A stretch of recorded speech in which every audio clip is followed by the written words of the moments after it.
This lesson is to change from decimal to percent, from fraction to percent, and from percent to decimal. So let's talk about percent. Percent is out of 100. So because it is out of 100, we're talking about its place value of 100 as well. So if we go, the first place value is out of the 10th, and the second place value is out of 100.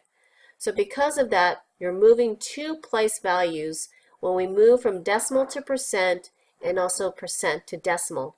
Let's take example 1. We have a 0.75 in decimal form right now, and we want to convert it to percent. So there are two methods to do this. Method 1 is to take 0.75 and multiply it by 100 because we're talking about percent, 75%. Method 2 is to take our 0.75 and move two place values over, and that will give us our answer. So if I get 0.75 and I move it two places over, that's one place over, two place over, and so our final answer is 75%. Let's try example 2. Example 2 is now we're changing from fraction to percent. So let's go ahead and take our fraction and let's go ahead and tilt it over. So that will remind us that the 3 is inside for the dividend and 4 is on the outside where the divisor is. So let's go ahead and rewrite this problem. So 4 cannot go into 3, so we're going to go ahead and put a 0 right there, and we're going to start a decimal right there. So the decimal is always after the whole number. So if we have a decimal right there, we have to make sure we have a decimal in the quotient as well. So now go ahead and add 0. 4 goes into 30 how many times?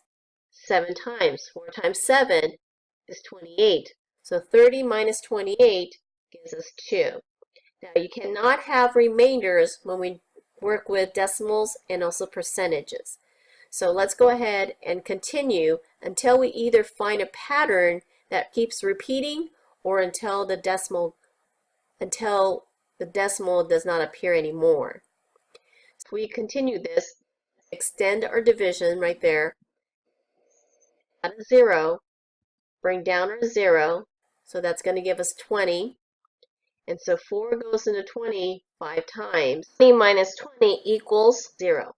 So 0.75, that is not the final answer because we went from fraction now to decimal, and we need to change our decimal to percentage because we are in decimal. So if we change decimal to percent, we're going to go ahead and take our 0.75 and move two place values over to the right-hand side to the P for percent. So let's go ahead and move it to one place over. This is our second place over, so that will give us then 75%. Example 3 is to change our percent to decimal. So currently we have is 52.3%, and we're going to change to decimal. So let's go ahead and go now to the left, two place value over, because P goes to the D is going to the left. So if I move two places over to the left, here's one place value. Here's our second place value. So our final answer is 0.523 in decimal.